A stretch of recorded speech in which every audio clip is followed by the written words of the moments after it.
በአመት በዓል ምድር ምን አድርግ ነው የምትለኝ? በአመት በዓል ምድር እንግዲህ የበዓል እንግዳ ላረግ ፈለግኩና ወደ አንተ ደወል ላረኩኝ። አንተም በቅንነት እሺ ያልከኝ እግዚአብሔር ያክብረ። አመሰግናለሁ ወዳጅ። በዓል እንዴት ነው? በዓል አይመቸኝም። ባይዜ በዓል በዚህ አጋጣሚ የምነግር ለምን? በጣም ረጅም ቀን ነው በዓል። አረ በዓል ረጅም ቀን ነው። ረጅም ቀን ነው። ሐሙስ አርብ የሚነጋ ነው የሚመስለው ርዝመቱ ማለት ነው። ስራ ስለማይኖር ስራ ይኖረኛል። እኔ ስራ አለኝ። ስራ ይኖረኛል። እና ለምንድን ነው የሚረዝመው? ቀኑ ለምን ይረዝማል? የዓመት በዓል ረጅም ነው። ዓመት በዓል ሁሉም ዓመት በዓሎች ኢትዮጵያ ውስጥ ረጅም ናቸው። ለምን እንደሚረዝሙ አላውቅም። መልካም ሜይ ቢ ኦኬ። እያመሰገንኩ እንግዲህ ታላቅ ምስጋና አለኝ ለአንተ በቅንነት እሺ ብለህ ነው እንግዲህ ለላይቭ ኢንተርቪው ተዘጋጅተህ የመጣህልንና ብዙ ሰዎች ደግሞ አውንታ በርሲሳን ኢንተርቪው ላረግ ነው ስል በጣም ነው የተደሰቱት። በተለይም ደግሞ አንድ በሙዚቃ የሰራሁትን ቪዲዮ በጣም ብዙ ሰዎች ወደውታል እና በሌላ ነገርም የተረጎሙት አሉ።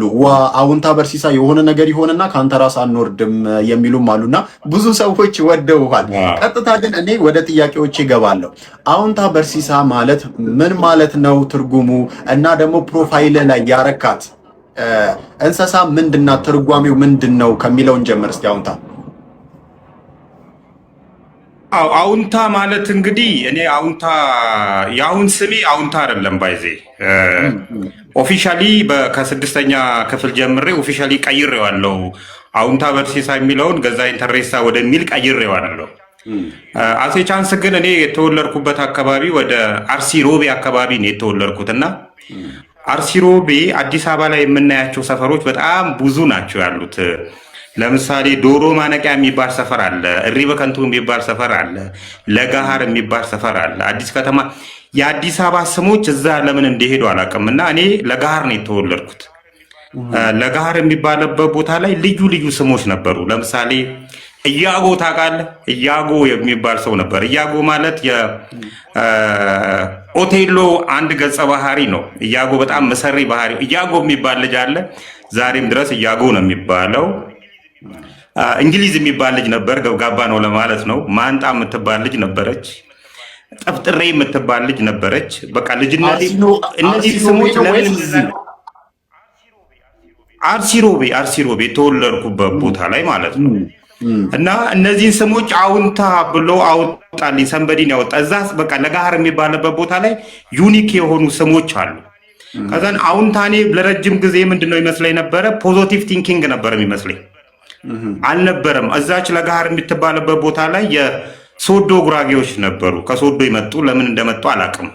ቆይተዋል እዛ አካባቢ ከሰፈሩና ኮባ አለ። የኮባ ስር አሚቾ ይባላል የሚበላው ማለት ነው። እና እዛች ጋር ያለችው የሚጣፍጠው ፓርት ጥቁር ጥቁር ያለው ከሆነ በጣም ዝርያ ያለው ያ አውንታ ይባላል። እና አውንታ ማለት የኮባ አሚቾ ማለት ነው።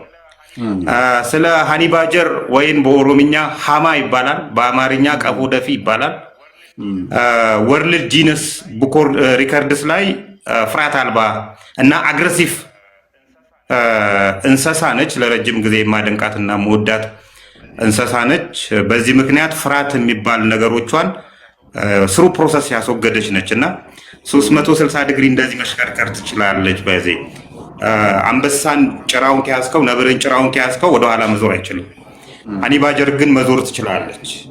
የተለያዩ ባህሪ አዳብራለች። ስሩ ፕሮሰስ ለመኖር ባደረገችው ጥረት ማለት ነውና አሁን ላይ አፍሪካ ውስጥ የመኖር ስጋት የሌለበት ጅብ ነው። ጅብ የመኖር ስጋት የለበትም አፍሪካ ውስጥና ሜቢ ወደ 6ኛ 7ኛ ልጠፋ ስጋት ያለባቸው እንስሳዎች መካከል አንዷ ሃኒባጀር ነች። አንዱ ጠላቷ ደግሞ ጅብ ነው። ስለዚህ ስለምወዳትም ከዚህ በፊት ጅብ ጥላቻ ስላለብኝ ጭምር ዛት ዋይ ሃኒባጀሯን ባህሪ አለኝ ብለህ ታስባለህ? ሞስት ፕሮባብሊ አዳብሬዋለሁ ብዬ ሞክ እንትን ብላለሁ። አራውንድ አሁን 14 ዓመት ኤክስፒሪየንስ አለኝ በዚህ ስራ ላይ እና ሙሉ ለሙሉ ሃኒ ባጀርን ባህሪ ማምጣት አይቻልም። እሷም ይህን ባህሪ ለማምጣት በሚሊዮን ዓመታት ነው ምድር ላይ ስትኖር ያንን ባህሪ ያመጣችው እና ሞስት ፕሮባብሊ እንደሷ ብሆን ደስ ይለኛል ብዬ እንትን እላለሁ። ሙሉ ለሙሉ ግን እንደ ሃኒ ባጀር መሆን አይቻልም እና ሊትል ቢት አለኝ ብዬ አስባለሁ። መልካም እንቀጥላለን። አውንታ እንግዲህ ስላንተ አንዳንድ ነገሮችን ያው አርሲ እንደተወለድክ ነግረህናል። እስቲ ስለ አርሲ ስለ አካባቢው በተለይም አርሲ ሮቤ፣ ሲቀጥል ደግሞ እኔም በአጋጣሚ የአርሲ ሴሩ ልጅ ነኝና እዛ አካባቢ እንዴት ነበረ እድገትህ? ስለነኛ አካባቢዎች እስቲ ብትነግረኝም ደስ ይለኛል። የልጅነት ሁኔታ ምን ይመስል ነበር እዛ አካባቢ የሚለውን ነገር ንገረኝ እስቲ። እኔ የመጨረሻው የ1994 የ10ኛ ክፍል ተፈታኝ ነኝ። ዲዳ የሚባል ትምህርት ቤት ነው የተማርኩት። የተለያዩ ትምህርት ቤት ተምሬያለሁ ዲዳ። መጀመሪያ ግን ጠቄ ነበር የተማርኩት፣ ጠቄ የሚባለው ትምህርት ቤት። ከዛን ወደ ቁጥር 2 ትምህርት ቤት መጣው። ከዛን ወደ ዲዳ መጣው። ከዛን አዳማ አጼ ገላውዲዮስ ተምሬያለሁ። ከዛን የመጨረሻዬ ቅዱስ ዮሴፍ ትምህርት ቤት ነው። አርሲ ሮቤ ላይ ብዙም እድገቴ የተወሰነ ነው። አካባቢው እንግዲህ ከፍተኛ የሆነ የህዝብ ብዛት ያለበትና ከፍተኛ የሆነ የጣሊያን የቀኝ ግዛት ተጽዕኖዎች ነበሩበት። ሜቢ ከተማው አትታወቅም፣ ግን ሰፊ ከአሰላ ቀጥሎ በምስራቅ አርሲ ዞን ውስጥ ከፍተኛ የህዝብ ብዛት ያለባት፣ መሰረተ ልማት የሌላት እዛ አካባቢ ነው ያደግኩት። ሜቢ እየተሰማ ከሆነ ማለት ነው። ከዛ በኋላ ኢትዮጵያን 70% 80% ውስጥ ሄጄባታለሁ። ኢትዮጵያን 80%ን አውቃታለሁ ብዬ እንትን እላለሁ። እዛው ምስራቅ አርሲ አካባቢ ተወልጄ ነው ያደግኩት። ከዛ በኋላ አዳማ አጼ ገላውዲዮስ ትምህርት ቤት ነው የተማርኩት። ከዛ ቅዱስ ዮሴፍ ትምህርት ቤት መጨረሻዬ ሐዋሳ ዩኒቨርሲቲ ነው አራውንድ 2002 የተመረኩት እና ከዛ በኋላ እስካሁን ድረስ ከሌባ ጋር ትግል ላይ ነው ያለሁት እና እዚህ ላይ ደረጃ ነው ያለሁት። መልካም። ሐዋሳ ዩኒቨርሲቲ በምንድን ነው ያጠናኸው?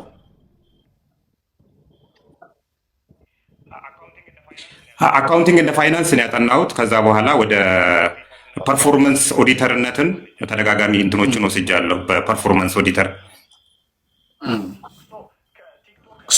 ከቲክቶክ እንግዲህ ከመጀመር በፊት ያው አካውንታንት እንደነበርክ ነግረህናል እና ከዛ በተጨማሪ ምን አይነት ስራዎችን ሰርታለህ? ለኑሮ ብዙ ሰዎች ብዙ ስራዎችን ይሰራሉ። ስለዚህ ምን አይነት ስራዎችን ሰርታል ከቲክቶክ በፊት? እስቲ ጠቅለል አድርገህ። ከቲክቶክ በፊት ረጅም ነው እንግዲህ። ከቲክቶክ በፊት ያው ኦዲተር ነበርኩ። ኦዲተርነትን በስህተት ያገኘው ስራ ነው። በስተት ነው። እኔ ሐዋሳ ዩኒቨርሲቲ እያለሁ የተለያዩ እንቅስቃሴዎች ይሰራ ነበር። ሜቢ ሐዋሳ ዩኒቨርሲቲ የሚያውቁኝ ሰዎች ያውቁታል ይህንንና የተለያዩ እንቅስቃሴዎች ይሰራሉ። አንደኛው የመማክርት ነበርኩ፣ መማክርት ላይ ሰራ ነበር። ሁለተኛ መጽሐፍ የሚታተም መጽሐፎች አሉ ተመራቂ ተማሪዎች የሚያሳትሙትና እዛ ላይ ኤዲቲንግ ሰራ ነበረ። ኤዲቲንግ ቫይስ ፕሬዚደንት ሆኜ አገልግያለሁ እና እንግዲህ ተመርቄ ስወጣ ዶክተር በቀለ ቡላዶ የተወሰነች ብርና ላረክልን አስተዋጽኦ በኤዲቶሪያል ቫይስ ፕሬዚደንት ላገለገልኩ አስተዋጽኦ የሚል ከርዳዳ ወረቀት ሰጥቶኝ ነበር እና ስራ ፍለጋ በምንከራተትበት ሰዓት ያችን ከርዳዳ ወረቀትና ድግሪዋን አያይዝ ነበር እና አንድ ሰው በፈጠረው ስህተት ኤዲተር የሚለውን ኦዲተር ብሎ በማንበቡ ምክንያት ኦዲተር ሆንኩ። ስለዚህ ከዛ ቀን ጀምሮ ከ2002 ጀምሬ እስከ ዛሬ ድረስ ኦዲተር ነኝ። ለወደፊቱም ኦዲተር ሆኜ መቀጠል ይመስለኛል እግዚአብሔር ካለ። በዚህ ስራ ውስጥ ነው ያለሁት እስካሁን ድረስ። ማለት አካውንታንት እንደሆንክ ወይንም ደግሞ አካውንቲንግ እንደተማርክ ነግረህናል እና ዲግሪው ሲሰጥ ነው ኦዲተር የተባልከው በስህተት ነው? እንዴት ነው ጉዳዩ? ዲግሪው አካውንቲንግ ተምረ ኦዲተር መሆን ትችላለህ፣ ችግር የለውም እሱ። ማስታወቂያ ሲወጣ የአካውንታንትና የኦዲተር ለየብቻ ነበር የወጣው። እኔ አካውንታንት ላይ ነበር የተመዘገብኩት በጊዜው። ስለዚህ ያለፉ ተማሪዎች ስም ዝርዝር ሲወጣ የአሁኑ ሲንቄ ባንክ ያለፉ ተማሪዎች ስም ዝርዝር ሲወጣ የኔ በአካውንቲንግ ዲፓርትመንት ላይ የለም፣ ጭራሽ አልነበረም። ከዛም በኋላ በኦዲቲንግ የተመዘገቡ ልጆች ጋር ሲታይ የኔ አንደኛ ላይ ተመዝግቧል። እኔ የምፈልግ የነበረው አካውንታንት መሆን ነበር የምፈልገው። ነገር ግን ሰውየው የሚመዘግበው ሰውዬ በፈጠረው ስህተት ምክንያት ከአካውንቲንግ ወደ ኦዲተር አድርጎኝ ቁጭ አለ። ስህተቱ ገብቶኛል። ኤዲቲንግን ኦዲተር ብሎ እንዳነበበው፣ ኤዲተርን ኦዲተር ብሎ እንዳነበበው ገብቶኛል እና ተመችቶኝ ነው የምኖረው። የዛ ሰውዬ ስህተት ነው ኦዲተር ያደረገኝ እንጂ ናዌዳይ ከአንተ ጋር ማንተዋወቅም ነበር። አካውንታንት ሆኜ ቀጥል ነበር። መልካም። ቲክቶክ እንዴት ጀመርክ? ቲክቶክ ሰው ሰድቦኝ ነው ብያለሁ። ሰድቦኝ ሰገጥ ብሎ ሰድቦኝ ነበርና ያንን ሰገጥ ብሎ የሰደበኝን ነገሮች ጨምሬ ከዛ ቀን ጀምሬ መጻፍ ጀመርኩ። ዝባድ የሚባል መጽሐፍ ለማሳተም 360 ገጽ መጽሐፍ እንትኖችን ጽሁፎችን ጻፍኳቸው። ከዛም በኋላ ያ ጽሁፍ ኦልሬዲ እጄ ላይ ነበር ያለውና ከዛ በኋላ ቆይቼ ድሬዳዋ ላይ አንድ ጓደኛዬ ህልፈት ሲሞት ጊዜ ያ የሞተበት አግባብ ትክክል ነው ብዬ ስላላሰብኩ ልንገረው ሰዎች አልነበሩኝም። የማዋያቸው የምነግራቸው ሰዎች አልነበሩኝም። ጓደኛዬ ነው ድንገት ነው ያለፈው እና በቲክቶክ ላይ ወጣሁበት ዝም ብዬ ሜቢ ታዩታላችሁ መጀመሪያ አካባቢ።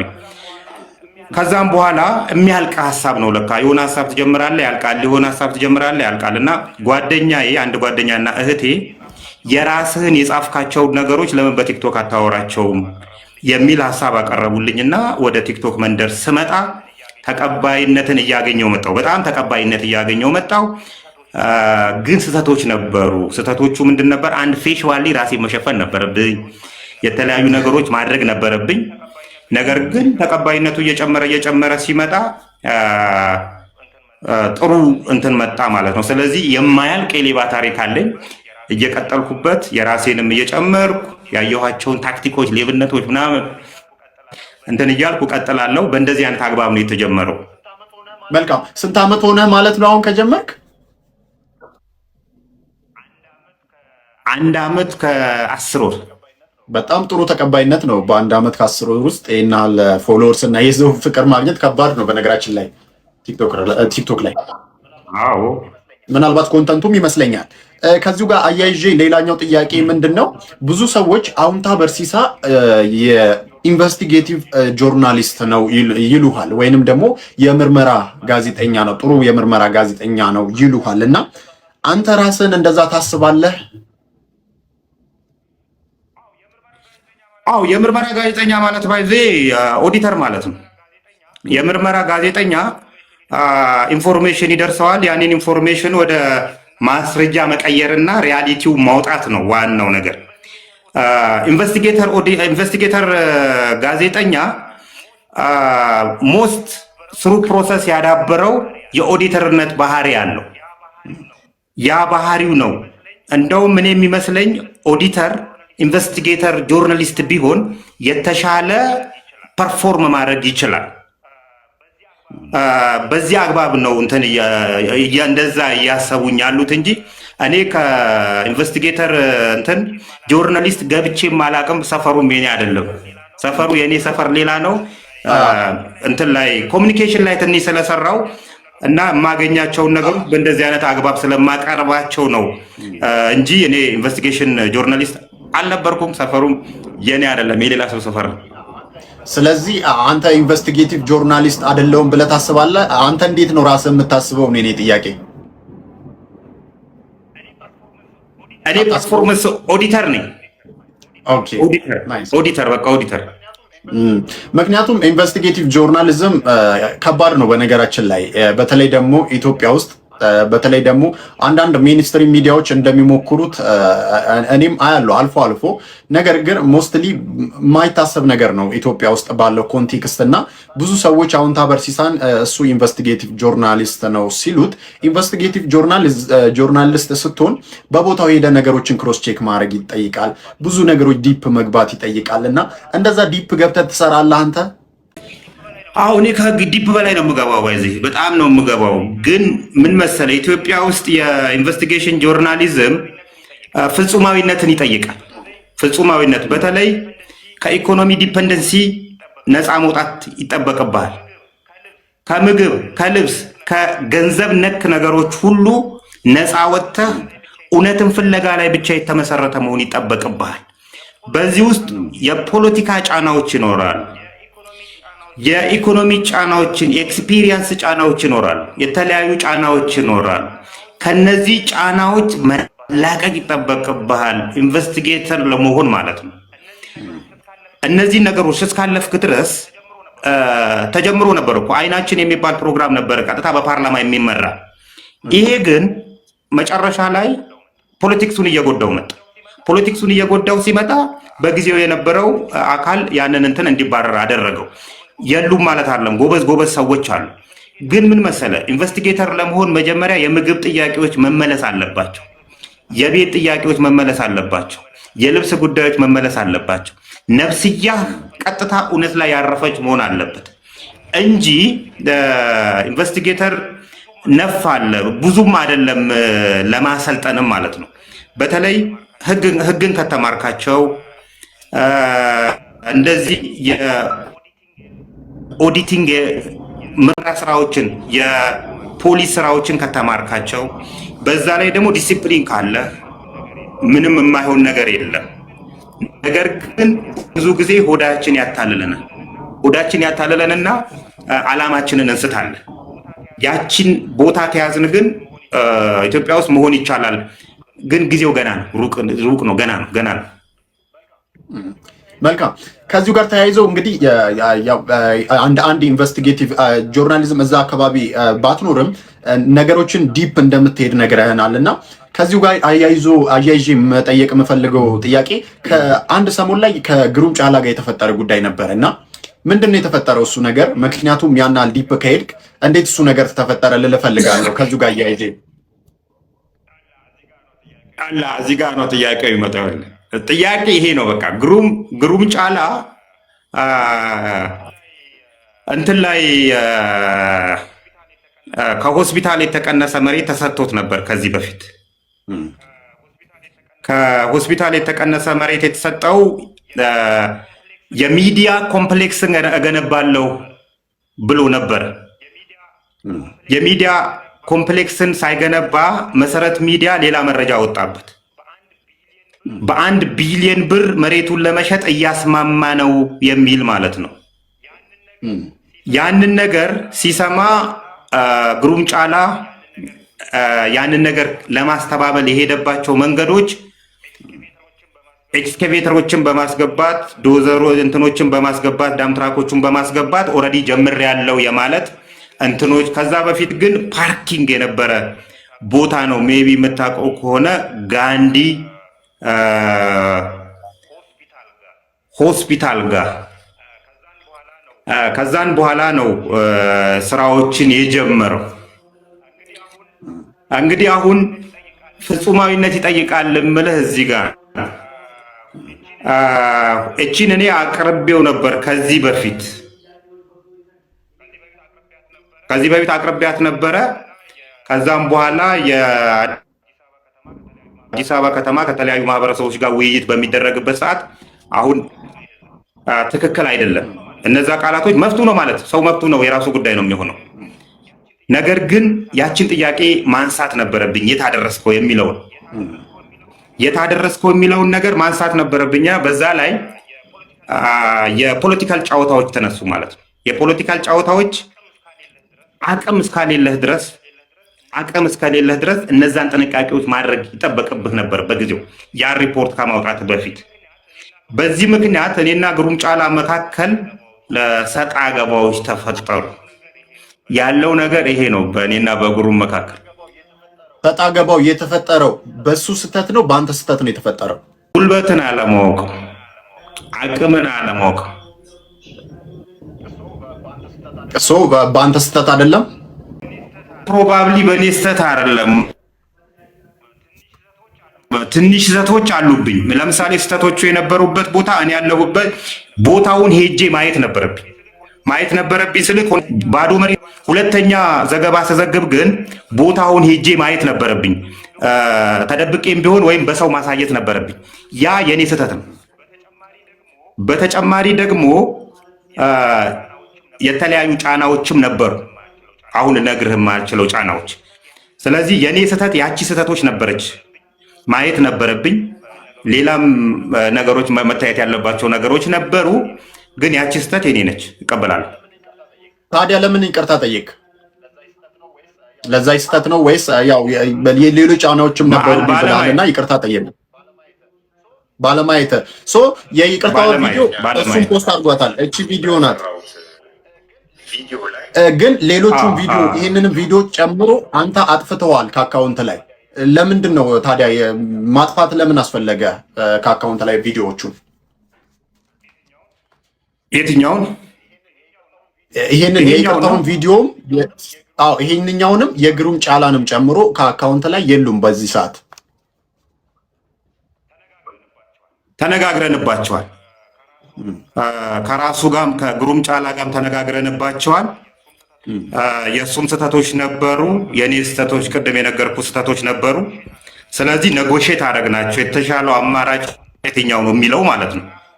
ስለዚህ ከራሱ ጋር በመነጋገር እነዚህን ስለዛ ቪዲዮ የተሰሩ 2 ቪዲዮዎች እና የይቅርታውንም ጭምር መውረድ ስላለበት ተነጋግረን ነው የወረደ። እሱ ግን አላወረደውም ከሱ ፌስቡክ አካውንት ላይ። እሱ የራሱ ጉዳይ ነው የሚሆነው። እሱ የራሱ ጉዳይ ነው የሚሆነው። እኔ ግን ማውረድ ስለነበረብኝ አውርጃለሁ። መልካም። ይሄንን ጥያቄ ለምንድን ነው የጠየኩ? እንደ ምናልባት ያው ብዙ ሰዎች እሱ ኢንቨስቲጌቲቭ ጆርናሊስት ነው ስለሚሉ እኔም ደግሞ ያን ያህል ዲፕ ሄድበታለሁ ስላልክ ነው በዚሁ አጋጣሚ ይሄንን ጥያቄ ያነሳሁት። ሌሎችም ጥያቄዎች ወደ በኋላ ላይ እንመለሳለን። ከዚሁ ጋር አያይዤ ሌላ መጠየቅ የምፈልገው ነገር ብዙ ድርጅቶችን ታጋልጣለህ፣ ግለሰቦችንም ታጋልጣለህ እና መረጃውን ከየት ነው የምታመጣው ብለህ ጠይቅልን እስቲ ብለውኛል ብዙ ሰዎች። እና ከየት ነው የምታመጣቸው መረጃዎቹን? አንተ አሁን ላይ መረጃ ይጠፋል እንዴ? እኔ እናንተ እናውቃለን። ብናየው ፊንቴክ ኢንቨስትመንትን ብታየው ማለት ነው። ፊንቴክ ኢንቨስትመንት አሜሪካ ቬኔዙዌላ እንትን ቤተ መንግስት እንደገባችው እኔ ፊንቴክ ኢንቨስትመንት ውስጥ መሀል ላይ ነበርኩ ያለሁት እና ጥቆማዎች ይመጣሉ። በጣም ሮሮዎች አሉ ኢትዮጵያ ውስጥ፣ በጣም ብዙ ሮሮዎች አሉ። እነዛ ሮሮዎች ይዘህ ወደ እነዛ ሰዎች ያስከፏቸው ሰዎች የተለያዩ የበደሏቸው ሰዎች ጋር መሄድ ነው። እነዛ ሰዎች እነዛ መረጃዎች ለመስጠት ብዙም እጃቸው ወደኋላ የሚል አይደለም።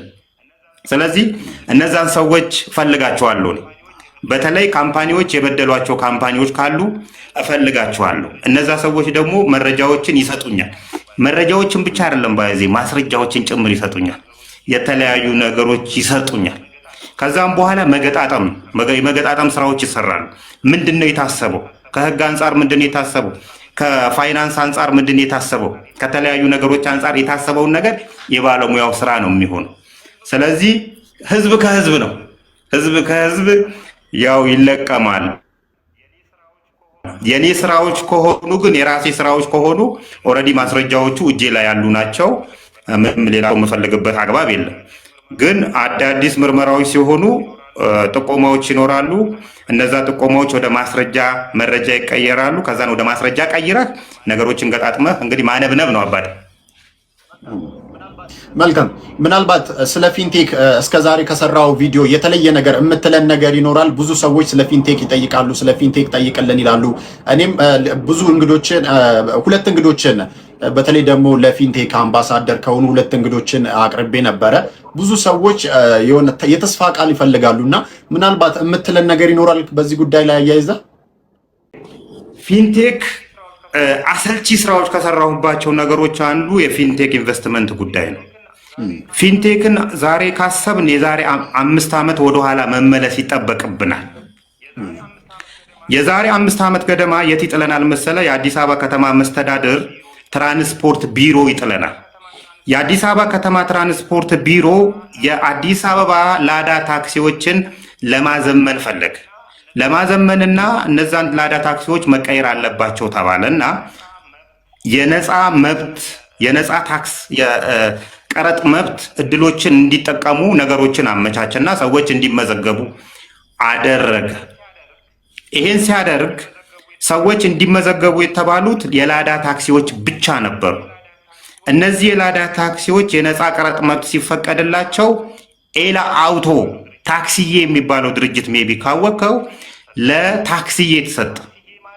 ታክሲዬ ማለት የቶክቻው አለማየሁ ከተማ ልጅ ነው።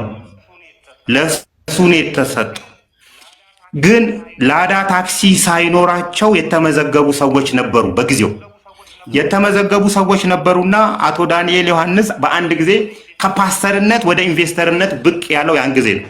ሄሎ ታክሲ የሚል ድርጅት አቋቋመ። ሄሎ ታክሲ ስራው ዋናው ስራው የብሮከር ስራ ነው እንጂ የመኪና የማስመጣት ስራ አልነበረም። የብሮከርና አንዳንድ መሀል ሆኖ የመስራት ስራዎች ናቸው የሚሰሩት። ንግድ ፈቃዳቸው እንደዛ ነው የሚለው።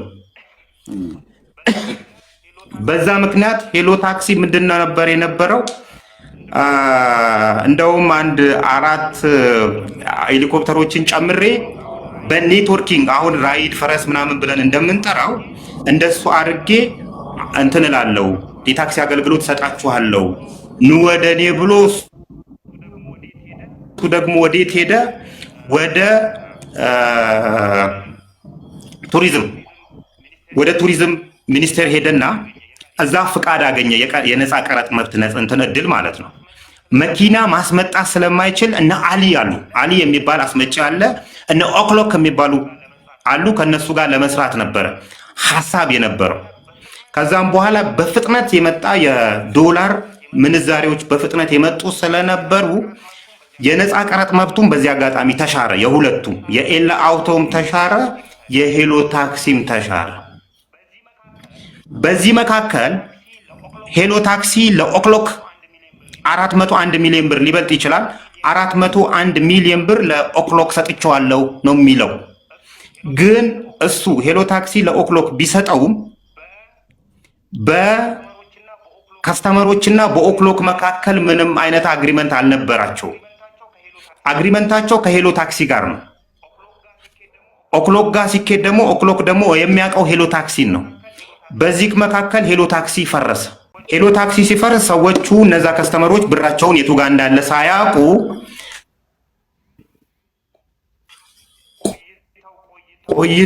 ቆይተው ነገሮች እየቀዘቀዙ መጡ። እየቀዘቀዙ ሲመጡ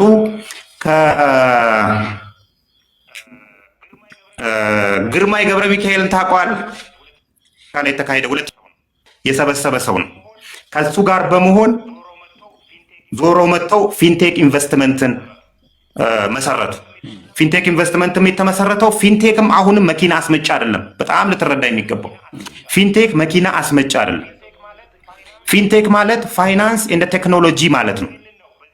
ይሄንን ነው በዚህ መካከል እንትን ያለው። አሁን ደግሞ ፊንቴክ ሲቆም ዳሶማ ትሬዲንግ አለ። ኦልሬዲ ዳሶማ ትሬዲንግ ዛሬ ኤግዚቢሽን ማዕከል እንትን እያደረገ ያለው ድርጅት ማለት ነው። እያዘጋጀ የገናን ባዛር እያዘጋጀ ያለው ማለት። ላይፍ ላይን ኢንቨስትመንት አለ። ላይፍ ላይን ኢንቨስትመንትም የነሱ ነው።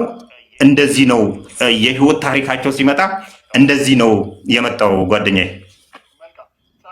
መልካም ታዲያ የተበሉ ሰዎች በተለይ ደግሞ ከፊንቴክ ጋር ተያይዞ ገንዘባቸውን የከፈሉ ብዙ ገንዘብ ከዚህም ከዛም ብሎ የተበሉ ሰዎች ገንዘባቸው የሚመለስበት መንገድ ይኖራል ብለህ ታስባለህ? ጉዳዩን በጥልቀት እንደሚያውቅና እንደሚከታተል ሰው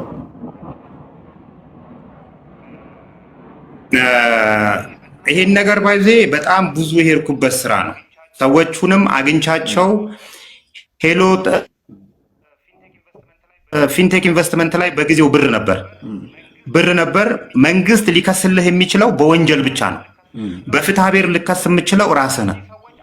እነዚህ ሰዎች አንድ ፈሪ ናቸው፣ በጣም ፈሪ ናቸው ብዙዎቹ። ሁለተኛ አልተቀናጁም፣ የተበታተኑ ናቸው።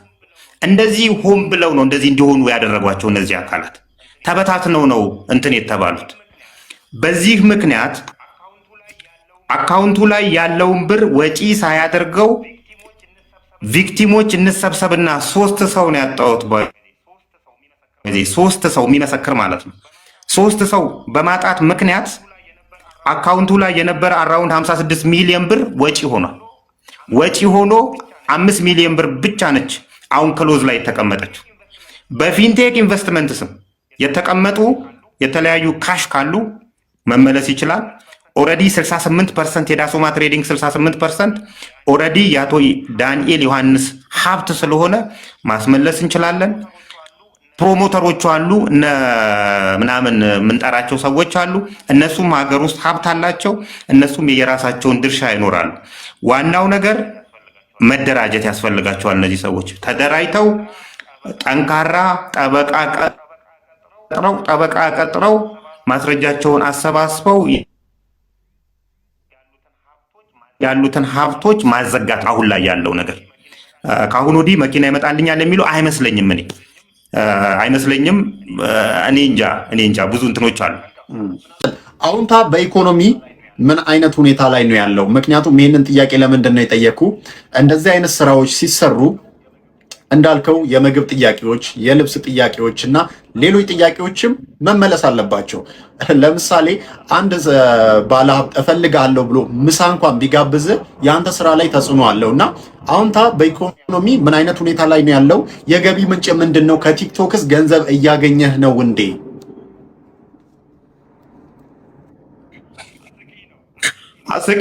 አስቂ ነው በጣም ከቲክቶክ እስካሁን አንድ ዓመት ከ10 ወር አካባቢ ነው 14 ብር ከ41 ሳንቲም አግኝቻለሁ። ይሄ ነው የኔ ከቲክቶክ ያገኘው። ሌላው ትልቁ ጥቅም ልንገርህ፣ ባይዜ ጌጤን ታውቃታለህ? አትሌት ጌጤን እኔ ነበርኩ ወደዚህ ያመጣኋት፣ ወደ ቲክቶክ ያመጣኋት። ጌጤ ሜቢ እነ ብሩክ ኒውስ የሰሩባት፣ እነ ሙሴ ሰለሞን የሰሩባት። አትሌት ጌጤ ማለት ደብረ ዘይት ዱከም አካባቢ ያለች ሴት ማለት። አዎ ገጠር ያለች ሴት ማለት። እኔ ነኝ ወደ ሚዲያ ይዣት የወጣሁት። አዎ መጀመሪያ አግኝቻት እኔ ነኝ ወደ ሚዲያ ይዣት የወጣሁት።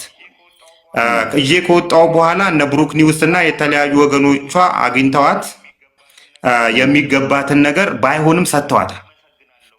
አመሰግናለሁ ብላኛለች። አመሰግናለሁ የሚለው አጥንት የሚገባ አመሰግናለሁ ነው። እንደዚህ አርቲፊሻል አመሰግናለሁ አይደለም። እና ትልቅ ትርፍ ነው ለኔ። ሌላው አንዳንድ ብር ለቅሜ ከዚህ ከዘመዶቼ አንዳንድ ብር ለቅሜ የካንሰር ስር ያለበትን አንድ ወዳጄን ጋሽ መሐመድ ይባላሉ፣ በገንዘብ እጥረት ምክንያት ለረጅም ጊዜ ተሸክመውት የነበረ እንትን ነው አስወጥቻለሁ። ማለት አሁንም እዚህ ጋር ማውራቱ ይደብራል። ወይዚህ እንደው እንዲሁን ጥቅሜን ልነግርህ ስለፈለግኩ ነው ለራሴ ስል እንጂ ይሄን ማውራት አስፈላጊ አይደለም። መሰራ ትክክልም ነው ብዬ ስለማላስብ ማለት ነው። የረዳቸው ሰዎች ለሚዲያ ለሽያጭ ማቅረብ እና እነሱን ነገሮች አድርጌያለሁ። ጋሽ መሐመድ የመረቁኝ ምርቃት ዛሬ ላይ እንድኖር ምክንያት ይሆናል። ይሄ ለኔ ትልቁ ቲክቶክ የሰጠኝ ትልቁ ጥቅም ነው። በተረፈ የገቢ ምንጬ ደሞዜ ነው። ጥሩ ደሞዝ አለኝ። ራሴ ሊያኖረኝ የሚችል ጥሩ ደሞዝ አለኝ። በኦዲተርነቱም በሌላም ስራ እሰራለሁ። በጎን ደግሞ ሌላ ስራዎች የምሰራቸው ስራዎች አሉ። ይቅርብ አይነገር እና እነሱ ስራዎች ለኔ ገንዘብ ያመጡልኛል። የተንደላቀቀ ህይወት ባያኖሩኝም እንደ ማንኛቸውም ኢትዮጵያዊ እንድኖር ምክንያት ይሆናሉ። በዛ ላይ ደግሞ የቲክቶክ ማህበረሰብ 5 ብር ደሞዝ ይከፍለኛል እኮ ምን ሆነ ነው? ቀላል ገቢ አይደለም እሱም። እነዚህ ነገሮች ህይወቴን ይደጉማሉ። ስለዚህ ቢያንስ ለምርመራ የማወጣቸው ወጪዎች አሉና እነዚህን ወጪዎች ይሸፍኑልኛል እነዚህ እንትኖችና ተመችቶኝ ነው የምኖረው። በጣም ደስ ብሎኝ ነው የምኖረው። እግዚአብሔር ይመስገን። ሌላው ከዚሁ ጋር ተያይዞ ደሞዝ የሚሉኝ ክፈሉኝ የሚለው ጉዳይ ሀሳቡ እንዴት መጣለ? ደሞዝህንስ በአግባቡ እየከፈሉ ነው? ግን ምክንያቱም አስቸጋሪ ነው የቲክቶክ ማህበረሰብ እና ደሞዝ በአግባቡ እየተከፈለ ነው እንዴ? ደሞዝ የተሰማ ነው መሰለኝ ይመስለኛል። እንግዲህ ይሰማኛል። እንግዲህ ወጪዎች አሉ። በጣም ወጪዎች አሉ። ለምሳሌ አንድ ምርመራ አራውንድ እኔ 35 ሺህ ብር ያወጣሁበት ምርመራ አለ። እነዚህ ምርመራዎች በሰዎች መሸፈን ነበረባቸው እና የተለመዱት ኢትዮጵያ ውስጥ የተለመዱት የደሞዝ አይነቶች አንድ ሰው ብዙ ሰራተኞችን ይቀጥራል። በተቃራኒው አሰብኩት እና ብዙ ሰው አለኝ 5 ብር ቢከፍሉኝ እነዚህ ሰዎች 5 ብር የሚከፍሉኝ ከሆነ 1.5 ሚሊዮን ብር እኮ ነው የሚሆነው ጌታዬ። 1.5 ሚሊዮን ብር ለ1.5 ሚሊዮን ብር ኢትዮጵያ ውስጥ ይሄን ያህል ደሞዝ የሚያገኝ አካል የለም። ስለዚህ የሚጠላኝም እርግጠኛ ሆኜ ነው የምነግርህ። ስለዚህ 5 ብር ቢከፍሉኝ በዛ ላይ ማስታወቂያዎች ይመጣሉ። በጣም ብር ያላቸው ማስታወቂያዎች፣ የመኪና ማስታወቂያ መጥቶልኛል 2 ጊዜ፣ የሪል ስቴት ማስታወቂያዎች መጥተውልኛል። እነዚህ ነገሮች ዋሽቼ እነዚህ ነገሮች ካልኩ ማለት ነው እኔ ከነዛ ሰዎች የተለየው አይደለሁም ማለት ነው። ይሄ ቲክቶክ አካውንቴም ኦልሬዲ ከዛ ጊዜ እምነቴን ያጎደልኩ ቀን ይሄ አካውንት አይሆንም። ስለዚህ የገቢ ምንጮቼን ከዚህ አካባቢ ማግኘት እችላለሁ። ሲምፕል ወይ ማለት ነው 5 ብር እንድለቅ የጋሽ መሐመድ 1 ብር ለኔ ጥሩ ኤክስፒሪየንስ ሆናልኛለች እና ይከፍላሉ። ብዙዎቹ ይከፍላሉ፣ ብዙዎቹም አይከፍሉም ስለሌላቸው ነው። ወይም ደግሞ 5 ብር ምን አላት ብለው ነው እንትን ያሉት። ጀስት ለዛ ነው እንጂ ይከፍሉኛል። አገኛለሁ 30 ሺህ ብር 25 ሺህ ብር ምናምን ፐርመንስ አገኛለሁ እና ይበቃኛል። በቃኝ ማለት ነው ዋናው ነገር። ኦኬ አውንታ ብዙ ግለሰቦችን እንግዲህ ከማጋለጥ አልፈ ትዘረጥጣቸዋለህ ማለት ጠንከር ያሉ ቃላትንም ትጠቀማለህ እና ከኢቲክስ አንጻር እንዴት ነው ራስህ የምገመገመው? አዎ ያናድዱኛል እኮ ጓደኛዬ፣ ያናድዱኛል ማለት ሀገራችንን አሳጥተውናል። በተለይ ኢቲክስ አለው መዘርጠጥ ምናምን ሳይሆን መዘርጠጥ የሚለው እንኳን በጣም ቃላቶች እየጠበቅኩ ነው የምናገራቸው ቃላቶች ብዙዎቹን ጠብቃቸዋለሁ። ብዙዎቹ ደግሞ አሰልቺ እንዳይሆኑ ፈልጋለሁ። እሰደባለሁ። አንዳንዶቹን ያናድዱኛል ብቻ ሳይሆን ብዙ የማስፈራራት ሙከራ ያደረጉብኝ ሰዎች አሉ። እነዚህ ሰዎች አንዳንዴ ፍጹም አይደለሁም ፍጹም ስላልሆንኩ አንዳንዱ ላይ ጠንካራ ያሉ ነገሮች ልንትልል ይችላሉ። ስለዚህ እነሱ ከሰሩት ስራ አንጻር ቢቻል ማለት ነው ቢቻል እኔ መዘርጠጥ አይደለም በህግ አግባብ የሞት ፍርድ ተፈርዶባቸው ብገላቸው ደስ ይለኛል። በዚህ እኔ ኢትዮጵያ ውስጥ ሌባን የሞት ፍርድ የተፈቀደለት ግድያውን በነፃ ለማገልገል ፈቃደኛ ነኝ። ይሄ የኔ ጠንካራ ሀሳብ ነው። በነፃ ያን ስራ በነፃ ለመስራት ከህግ አንጻር እንደሚያስጠይቅ አታውቅም። መሳደብህም አሁን የምትናገረውም ነገር ከህግ አንጻር እንደሚያስጠይቅ አታውቅም። ሌባን ወንጀለኛን ህግ ይጠይቀዋል። ህግ በራሱ መንገድ የሚዳኘዋልና አንተ መሳደብህ የሚዲያ ኢቲክስ ሳትይዝ በዚህ መልኩ መግለጽ አያስጠይቅህም? ከህግ አንጻር ብለህ ታስባለህ? አያስጠይቅህም? ህግ እኔ እንትን የምትላቸው አሁን ያልኩትን ነገር ልንገር። አሁን ያልኩት ነገር መጀመሪያ ኢትዮጵያ ውስጥ የሞት ፍርድ በእርግጥ የሞት ቅጣት አለ፣ ውሳኔ ባንተም ባይልም ሌባ ላይ ግን ጠንካራ ህጎች የሉም ብዬ አስባለሁ። የኔ ነው። ፓርላማው ፈቅዶ ፍትህ ሚኒስቴር ፈቅዶ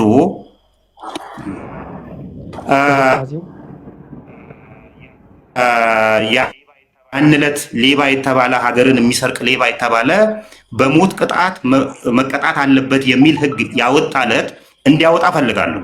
ያወጣለታ እኔ ያንን ስራ በነፃ ለማገልገል ፈቃደኛ ነኝ ማለት ከወጣ ነው። እንግዲህ ከወጣ አያስቀጣም። እንግዲህ አሁን ሳይወጣ እንትን ልበላቸው እያልኩ አይደለም ያለሁት።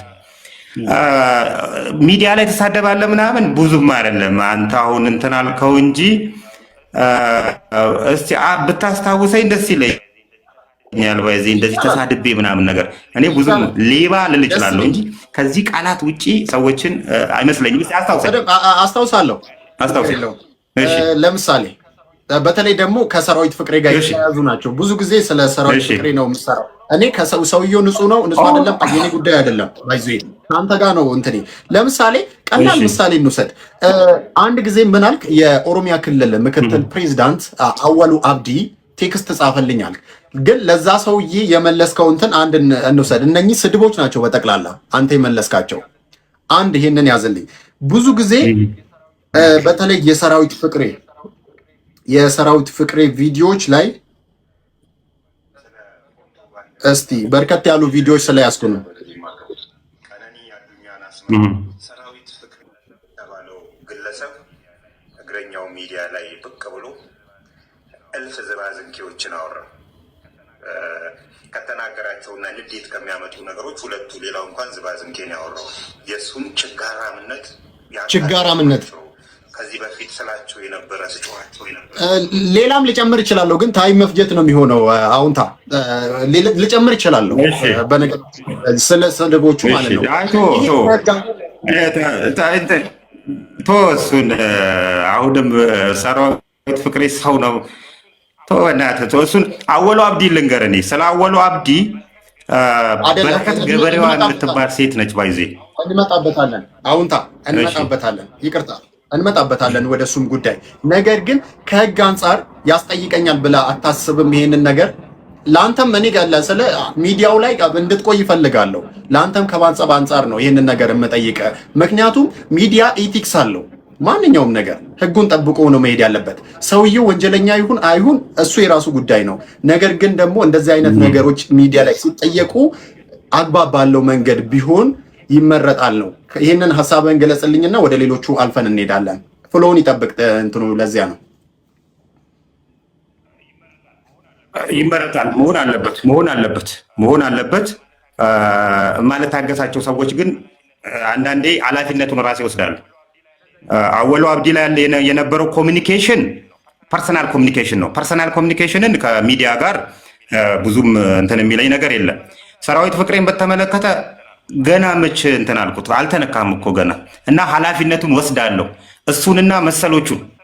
እሱንና መሰሎቹን ኃላፊነቱን ራሴ ነኝ የምወስደው። አሁን ኃላፊነቱን ወስዳለሁ፣ ግን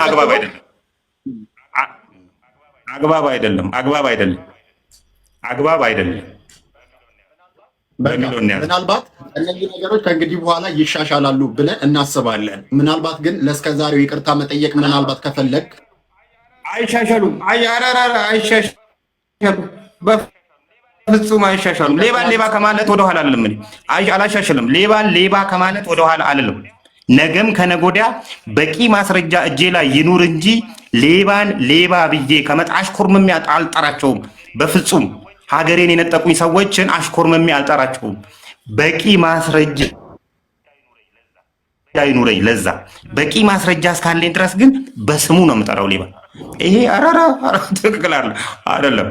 እንትን አለው አላስተካክልም። ይሄን መልካም። ከሰራዊት ፍቅሬ ጋር የግል ጸብ አላችሁ ወይንም ደግሞ የጥቅም ግጭት?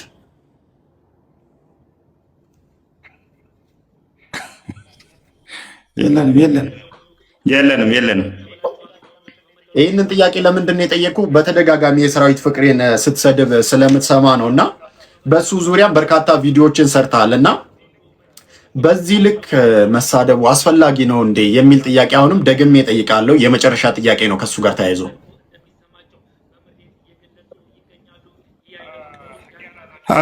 ህግ ያላዛቸው ሰዎች አሉ። ሰራዊት ፍቅሬ፣ መንሱር ጀማል፣ ይገረም ደጀኔ፣ ዳንኤል፣ ወንድም ካሊድ፣ አምባሳደር ዲና ሙፍቲ። በእርግጥ አምባሳደር ዲና ሙፍቲ ያለመከሰስ መብት አላቸው። ሌላዎቹ ግን የኛ የተበሉ ቪክቲሞች ለመክሰስ ፈቃደኛ ስላልሆኑ እንጂ እነዚህ አካላት ህግ ያላዛቸው ሰዎች ናቸው። ከሄሎ ታክሲ ጀምሮ ይሄ ሰውዬ ሄሎ ታክሲን በልቶ እንደጠፋ የሚያውቁ ሰዎች ናቸው። ባይዜ ፊንቴክ ላይ ያገኙ ሰዎች አይደሉም። ኢንክሉዲንግ መንሱር ጀማል ሄሎ ታክሲ ላይ እንዳጭበረበረ ያውቁታል። ግርማይ ገብረ ሚካኤል እንዳጭበረበረ ያውቁታል። እንዳጭበረበረ የሚያውቁት ሰው ጋር ነው አብሮ እየሰሩ ያሉት። ሳያውቁ ቀርተው አይደለም። ይሄ የሚዲያ እንትን በአግባቡ እንትን ሲል የሚጠየቁበት አግባብ ይኖራል። ስለዚህ ያልተጠየቁ ሰዎች ናቸው። ያልተጠየቁ ብቻ ሳይሆን ወንድሜ በሄሎ ታክሲ ምክንያት በኤላ አውቶ ምክንያት ቢሮ በር ላይ የሞተ ሰው አለ ነው የምለው ወንድሜ። ቢሮ በር ላይ የሞተ ሰው አለ። የቤተሰቦቹን ሜዳ የቀረ ወጣት እትዬ ለኔ ነው። ስፍር ቁጥር የለው። ስድብ ነው እንዴ? ስድብ እኮ ሲያንሳቸው ነው። ስድብ አይደለም ሲጀምርና እነሱ ተዋቸው። እንደዚህ ጋር የምቆጥራቸው ሰዎች ስላልሆኑ በህግ አግባብ እሄድባቸዋለሁ። ከለየኋቸው ሊጠየቁ ይገባል ብዬ ከለየኋቸው ሰዎች መካከል እነዚህ ስማቸውን ጠቅሼ የነገርኩ ሰዎች ናቸውና ጀስት አልለውም። እሺ እዚቹ ጋር እንደው ከዚህ ሳንወጣ እነኚህ ሰዎች ይህንን አጥፍተዋልና እንጠይቃቸዋለን የሚለውን ነገር ምክንያቱም ከህዝቡ ሌሎች ጠያቂዎችም ስላሉ ሙቹዋል አንደርስታንዲንግ እንዲፈጠር ይህንን አጥፍተዋልና በዚህ ጉዳይ ሊጠየቁ ይገባል ብለን እስቲ ጥፋታቸውን ዘርዝረን እንመልከት። ከመንሱር ጀማልም ጀምሮ ከሰራዊት ፍቅሬም ሌሎች ብራንድ አምባሳደር የሆኑ ሰዎች አንተ እዚህ ጋር ስማቸውን የጠቀስካቸውን እንግዲህ እውቅና ያላቸው ሰዎች ናቸው። ኢትዮጵያ ውስጥ እውቅና ያላቸው ሰዎች ናቸው። ኢትዮጵያ ውስጥ ሮል ሞዴል ሊሆኑ የሚገባቸው ሰዎች ናቸው ብዙዎቹ። ከመንሱር ጀማል ውጭ እውቅና ያላቸውና እነሱን ተከትለን ነው በዚህ እነሱ በሰሩ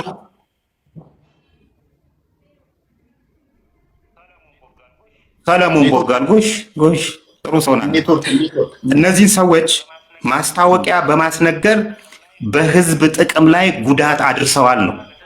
ለነዛ ለሰረቁ ሰዎች ተባባሪ ናቸው ነው።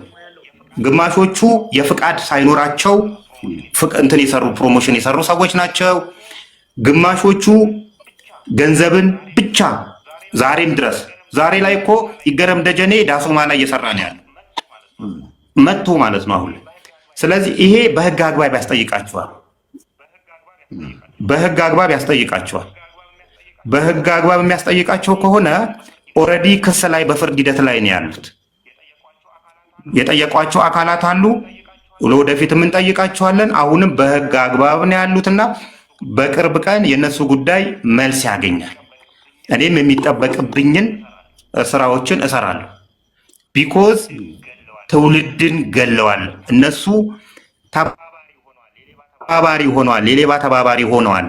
ስለዚህ መጠየቅ ይጠበቅባቸዋል። አይደለም የነሱ አምባሳደርና ሙፍቲ ያለመከሰስ መብታቸው ተነስቶ ሊከሰሱ ይገባል የሚል ጠንካራ አቋም ነው ያለ። ቢኮዝ የራሳቸውን መኪና ወሰዱ። እያንዳንዱ የራሳቸውን መኪና ወስደዋል። እኛን ግን ወንድሞቻችንን መኪና አሳጡ። ወንድሞቻችንን ጉዳ ላይ እንትን አሉ።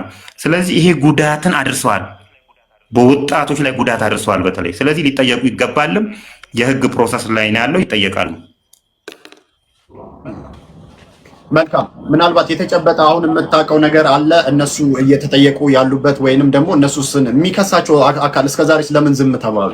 ዝም የተባሉበት ምክንያት የፍትሐብሔር ጉዳዮችን በመንግስት ደረጃ ስለማይታዩ ነው። የፍትሐብሔር የወንጀል ጉዳዮች ኦልሬዲ የወንጀል ጉዳዮችን ሰፊ ፕሮሰስ ሄዶባቸዋል። የወንጀል ጉዳዮች ኦልሬዲ ይሰማኛል። የቤት ሰማ ከሆነ በፍትሐብሔር ጉዳዮች ደግሞ ሰዎቹ ማደራጀት ነበረብን። እነዚህ በህግ አግባብ የተበሉ ሰዎችን ማደራጀት ነበረው። እሱም ትልቅ ስራ ነው። የተበተኑ ሰዎች ናቸው። ስለዚህ የተቻለውን ያህል አደራጅተናቸው ጠበቃ እንትን ብለን ጠበቃ ለነሱ የሚሆን ጠበቃ ኦልሬዲ ተመርጦላቸው መከሰስ ያለባቸው እነማን ናቸው የሚለውን ኦልሬዲ ኦን ፕሮሰስ ሆኖ ፍርድ ቤት የገባ ጉዳይ ነው። ፍርድ ቤት ገብቷል። ስለዚህ በግል አግባብ በፍትሐብሔር እንጠይቃቸዋለን። በፍትሐብሔር እንጠይቃቸዋለን። የወንጀሉን ጉዳይ ደግሞ የያዘው አካል ይጨርሰዋል። በፍትሐብሔር ግን ብዙን የምንሄድባቸው ነገሮች ይኖራሉ። ሁሉንም መልካም ምናልባት እዚህ ጋር ላሉ ኮሜንታተሮች ለማስረዳት ያህል እኔ እንግዳዬ ዛሬ አውንታ በርሲሳ ነው። በነገራችን ላይ አውንታ ስለምንግባባ ወይንም ደግሞ እናንተ ደስ እንዲላችሁ ብዬ እናንተ የምትፈልጉትን ጥያቄ ብቻ አይደለም የምጠይቀው። ለኮሜንታተሮች ክሊር እንዲሆን መጠየቅ ያለብኝን ይጠየቃል ብዬ ማስበውን ነገር ያመንኩበትን ነገር ነው የምጠይቀው። ናቲ ያንተ ኔትወርክ ነው መሰለኝ። እኔ ጋር ኔትወርክ ልክ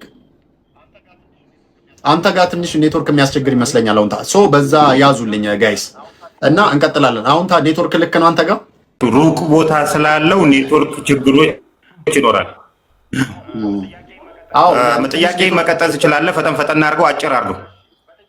እሺ፣ በተቻለ አቅም አሳጥረዋለሁ። ሌላኛው ጥያቄ ከበረከት ገበሬዋ ጉዳይ ጋር ይያያዛል እና ወደ እሷ ጉዳይ ስንመጣ ኦሮሚያ ክልል አካባቢ የተፈጠሩ ጉዳዮች አሉና እዛ አካባቢ ላይ ትንሽ የሰራቸው ቪዲዮዎች ላይ ወይ የደበከን ነገር አለ ወይ የተደበሰበሰ ነገር ያለ ይመስለኛል። ለምንድን ነው ያልኩክ? በቀን 11ኛው ወር ላይ በፈረንጆቹ ማለት ነው፣ በእኛ ምንድን ነው ጁላይ ላይ ማለት ነው 2025 ላይ የሰራኸው ቪዲዮ አለ።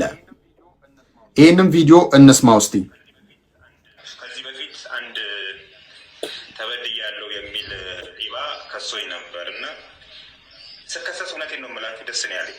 ምክንያቱም እነዚህ ገለሃለን ምናምን ብሎ ከሚያስፈራሩኝ ሰዎች ይልቅ ወደ ህግ የሄደ አካል ተበድሎ ሊሆን ይችላል። ስለዚህ ያንን ሰው ማክበር አለብኝ ብዬ ቀጥታ ወደ ጠራኝ አካል ተከሳሉ ላለኝ አካል ሄድኩ። ሰውየው የከሰኝ አካል የለም ነበር በጊዜው። ከዛ የተከሰስኩበትን ነገሮች አነበብኳቸው። አንድ ስራ ላይ አነባቸው የቴክስት ልውውጦች ናቸው። የተከሰስኩት አስፈራርቶኛል በሚል ነው። ለካ ማስፈራራትም እችላለሁ። እንደዚህ የተበደለ ሰው ለካ እንደ እፉኝት ገላ ነው የሚባለው፣ ባዶ ነው፣ ቀፎ ነው። ለካ ማስፈራራትም እችላለሁ ብዬ ደስ ብሎኝ ነበረ እና አንድ የእሱ ተወካይ ነኝ ተበድያለሁ የሚለው አካል ተወካይ ነኝ የሚል ሰው በቴሌግራም ልውውጥ ነበር በእኔና እሱ መካከል የሚሰይ ልውውጦች ነበሩና እኔ ደግሞ ማስረጃ የሚያዝ ችግር አልነበረብኝም። ስክሪንሾት አድርጌ ይዤው ነበረ። እዛ የተጠራሁበት ቦታ ላይ የቀረበው ማስረጃ መካከል እኔ ያላወራኋቸው ሜሴጆች በመሀል ገብተው ታይቷል። እኔ ደግሞ የያዝኳቸው ሜሴጆች አሉ። በእነሱና በእኔ ያቀረብኩት እንትን መካከል ሰፊ ልዩነት ነበረ። ጠፋ። ከዛ በኋላ አልተመለሰም። 3 ቀን ተመላለስኩ። ተከሳሽ ስለሆንኩ ከሳሽ ማክበር ስላለብኝ 3 ጊዜ ተመላለስኩ፣ ግን ሊመለስ አልቻለም። አንደኛው ቪዲዮ ይሄ ነው። ይሄ ቪዲዮ ያዝልኝ አሁንታ። ይሄ ቪዲዮ የተሰራው በቀን 11ኛው ወር ላይ 2025 ላይ በነጮቹ ማለት ነው የተሰራ ቪዲዮ ነው። ሁለተኛውን ቪዲዮ ደግሞ ላስደምጠ። ይሄ ቪዲዮ ደግሞ የተሰራው በቀን 23 12ኛው ወር 12ኛው 2025 ላይ የሰራው ቪዲዮ ነው። ይሄ ደግሞ ከዚህ በፊት እሷን አስመልክቼ ስለ አይርላንድ ሴኩሪቲ ካምፓኒ የኔ ነው ያለችው የእሷ አይደለም የሚል ቪዲዮ ሰርቼ ነበርና ከዛ በኋላ የእሷ ተወካይ ነኝ የሚል ሰው በቴሌግራም አውርቶኝ ነበር። ያወራናቸው ወሬዎች የማንጋርድ ቴክኖሎጂ እሷ እንደሆነ፣ ማንጋርድ ሴኩሪቲ የእሷ እንደሆነ እንደተሳሳትኩ እኔ። ስለዚህ ማስረጃ አምጣና እኔ ይቅርታ እንትን እሰራለሁ። ካላመጣህ ግን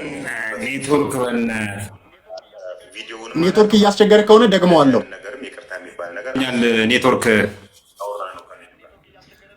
ኔትወርክ እያስቸገረ ነው። አሁንታ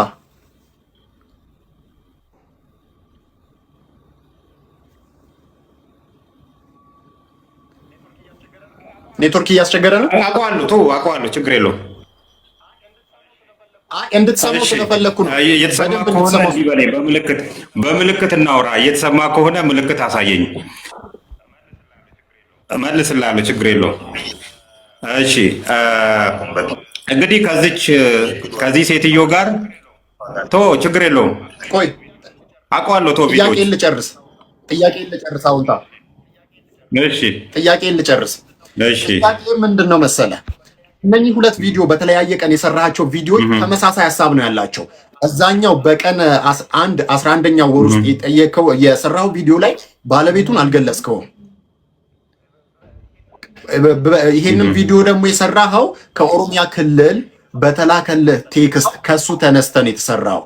ከዛን ደግሞ ሁለተኛ ላይ በሰራው ቪዲዮ ደግሞ በቀን 23 12ኛ ላይ ወር ላይ የሰራው ቪዲዮ ላይ ደግሞ በረከት ገበሬዋ እንደሆነች በተመሳሳይ ቃል በተመሳሳይ ሁኔታ ቃላት ራሱ ልዩነት የለውምና ገልጸ እሷ እንደሆነ የተናገር። ከዛን ስትሄድ እሷ እንደጠፋች ነው የተናገርከውና ስለዚህ ምንድነው በሌላ ቀን ደግሞ ይሄ ነገር ከነገር ምንድነው ከኦሮሚያ ኢንቨስትመንት ኮሚሽን ጋር በተገናኘ እንዲሁም በሌሎች ጉዳዮች ብለክ በቁጥጥር ስር ውላለች አልከን በረከት ገበሬዋ። ስለዚህ ከአወሉ አብዲ ደግሞ አወሉ አብዲ ማለት ከኦሮሚያ ክልል ምክትል ፕሬዚዳንት የተላከልክ ቴክስት አለ። ስለዚህ እነኚህ ጉዳዮች በረከት ገበሬዋ ከአወሉ አብዲ ጋር ንክኪ አላት ነው እያልከን ያለኸው። እነኛ ሁለት ቪዲዮ ላይ የገለጽካቸው ሰዎች ሁለት ሰዎች እንዳልሆኑ እርግጠኛ ነኝ፣ ምክንያቱም ቪዲዮም ያሳያል። እና እዚህ ጋር የደበከን ነገር ያለ ይመስለኛል። በእኔ ጥያቄ ከሌለም ግልጽ አድርግልን ይሄንን ነገር። ተመልካቾች እንግዲህ ከዚህ ሴትዮ ጋር ስንገናኝ ማየት ይችላሉ። እኔ ጋር ገብተው እሱን እኔ ጋር ከዚህ ሴትዮ ጋር የተገናኘ ነው ማንጋርድ ሴኩሪቲ በሚለው ነው። ማንጋርድ ሴኩሪቲ የኔ ነው ይውልኝ አለች። እኔ ጋር ያሉ ማስረጃዎች ግን ማንጋርድ ሴኩሪቲ የእሷ እንዳልሆኑ ባለቤቷ ጆናታን እዛ እንደ ሰራተኛ እንደሰራ ነው እንጂ ይሄን ያህል አራውንድ 42 ሚሊዮን ዩሮ አመታዊ ወርዝ ያለው ካምፓኒ የኔ ነው ስትል ምን እያለች ነው የሚለው ጥያቄ ይመላለስብኝ ነበር እና የዚህን ካምፓኒ ጉዳዮችን ማስረጃዎች ሳሰባስብ ነበር እና ማስረጃዎችን ሰብስቤ የእሷ አለመሆናቸውን ካረጋገጥኩ በኋላ ወደ አየር ላይ አዋልኳቸው። አየር ላይ ካዋልኳቸው በኋላ ግን የበረከት ገበሬዋ ተወካይ ነኝ የሚል ሰው በዋትሳፕ እና በቴሌግራም አወራል። ሲያወራኝ ፖዚቲቭሊ አወራሁት። ምንድነው እንትን ያለኝ በዛች ቪዲዮ ላይ የሰራው ስህተት ካለ እንድታረም ነበር። የእሷ ሆኖ የእሷ አይደለም ያልኩበት ሁኔታዎች ካሉ እንድታረም ነበረ። ነገር ግን ሜቢ አብይ ይልማን ታውቀዋለህ? አብይ ይልማን የላከህ አብይ ይልማ ነው እንደዚህ እንድታረግ ያደረግከው። ስለዚህ እኔ ያንን ቪዲዮ ፕራይቬት አድርጌ ማስረጃውን በምጠብቅበት ሰዓት እንደዚህ አይነት ወሬዎችን አወራልኝ። አብይ ይልማን እኔ በጊዜው አላቀው። አብይ ይልማ ማን እንደሆነ ከዛ በኋላ ነው ያወቅኩትና ከሷ ጋር ሰጣ ገባ እንደሚገቡ ያወቅኩት ከዛ በኋላ ነው። አብይ ይልማ ማን ነው? ማስረጃ ስላላመጣልኝ ፕራይቬት ያደረኩትን እንትን ወደዚህ አወጣሁት። አብይ ይልማ የሚባል ጋዜጠኛ አለ ፈልገው። ከሷ ጋር ብዙ ጊዜ ጥላቻና ንግግር የነበራቸው ሰው ነው። ከዛን ይሄንን ወደ ሚዲያው እንደገና መለስኩት። ከፕራይቬት ወደ ፐብሊክ አወጣሁት ማለት ነው። ሳወጣው ተከሳሃል የሚል እንትን ከፌዴራል ፖሊስ ደረሰ። ከፌዴራል ፖሊስ ተከሳሃልና እንድትቀርብና መልስ እንድትሰጥ የሚል ደረሰኝ እና ስለዚህ በተጠራሁበት ቀን ወደ ፌዴራል ፖሊስ መሄድ ነበረብኝ። እዛ በምደርስበት ሰዓት ከልጁ ጋር ኮሚኒኬት ያደረኩትና እኔ ያልኩት ነገሮች የተለያዩ ነበሩ። ኦልሬዲ ዋትስአፕ ላይ ኤዲት የተደረጉ ነገሮች ነበሩ። ከዛ በኋላ ነው ዋትስአፕ እና ቴሌግራም ኤዲት እንደሚደረግ የሚያወቁት እኔ ያስኳቸው እና እሷ መረጃ ብላ ያመጣቻቸው መረጃዎች የተለያዩ ስለነበሩ ይሄንን የተለያዩ የመንግስት አካላት ጋር ተሄዶ መጠራት ነበረበት። ሄዶ ሲጣራ እኔ ጋር የነበረው ማስረጃ ትክክል ነበር። ስለዚህ ከዛ ቀን ጀምሮ ጠፋች። 3 ጊዜ ተመላለስኩ። ምክንያቱም ተከስሻለሁ። ስለተከሰስኩ ሰው በድዬ ሊሆን ይችላል። ስለዚህ ፍርድ ማግኘት አለብኝ። ጠፋች። ከዛ በኋላ ልትመለስ አልቻለችም። ስለዚህ እኔ በነፃ ተሰናበትኩና ወደ ስልኳን ጭምር የሰጠችውን ስልክ ጭምር ነው ዘግታ የጠፋችው። ከዛን በኋላ አወሉ አብዲ የኦሮሚያ ምክትል ፕሬዝዳንት አወሉ አብዲ ስልክ አጠፋሃለሁ ወይንም ደግሞ አካውንትህን ዲአክቲቭ አደርግልሃለሁ የሚል ሚሴጅ ደረሰኝ። ይሄ የኦሮሚያ ምክትል ፕሬዝዳንት መሆኑን አረጋግጫለሁ።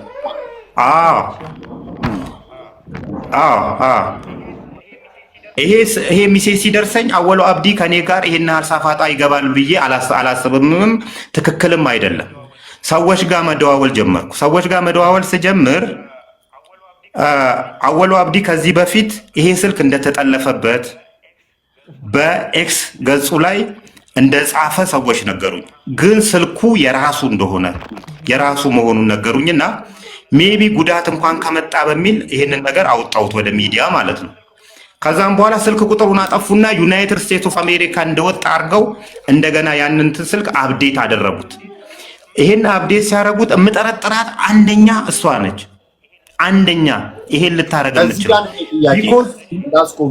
እሺ፣ ይቅርታ በጣም እዚህ ጋር ነው የኔ ፖይንት።